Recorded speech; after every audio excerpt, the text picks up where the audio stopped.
السلام علیکم۔ یہ دنیا کب بنی؟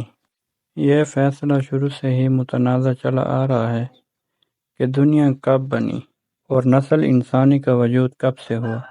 دور حاضر کے ماہرین ارضیات تو زمین کے وجود کو سینکڑوں سال اور انسانی وجود کو لاکھوں سال پہلے قرار دیتے ہیں، مگر یہ صرف ایک قیاس ہے جس کی کوئی تاریخی روایات تائید نہیں کرتی۔ برصغیر کے نامور مورخین مولانا حفظ الرحمن سیوہاروی رحمۃ اللہ علیہ نے دنیا کی ابتدا کے متعلق اہل علم کے اختلاف کا ذکر کرتے ہوئے اس بات کو راجح قرار دیا ہے کہ ابتدائے آفرینش 26,000 سال پہلے ہوئی، مگر اس کے ساتھ ساتھ وہ لکھتے ہیں اس مسئلے کا آخری حل بہت مشکل ہے کیونکہ ہمارے پاس علم کے وسائل بہت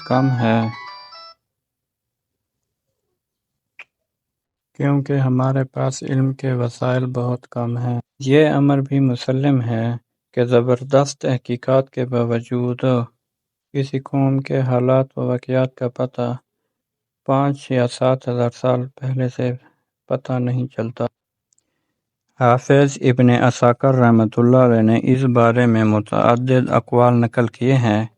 انہوں نے محمد بن اسحاق سے نقل کیا ہے کہ حضرت آدم علیہ السلام سے حضرت نوح علیہ السلام تک 1,200 برس، حضرت نوح علیہ السلام سے حضرت ابراہیم علیہ السلام تک 1,042 برس، حضرت ابراہیم علیہ السلام سے حضرت موسیٰ علیہ السلام تک 535 برس، حضرت موسیٰ علیہ السلام سے حضرت داؤد علیہ السلام تک 572 برس، حضرت داؤد علیہ السلام سے حضرت عیسیٰ علیہ السلام تک 1356 برس، اور حضرت عیسیٰ علیہ السلام سے حضرت محمد صلی اللہ علیہ وسلم تک 600 برس گزرے ہیں۔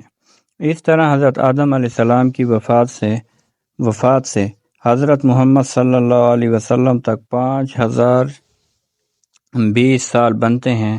چونکہ حضرت آدم علیہ السلام نے دنیا میں 960 سال گزارے ہیں، انہیں شمار کیا جائے تو حضرت آدم علیہ السلام کی دنیا میں عام سے رسول اللہ صلی اللہ علیہ وسلم کی ولادت بسعادت تک 6,295 سال بنتے ہیں۔ والسلام۔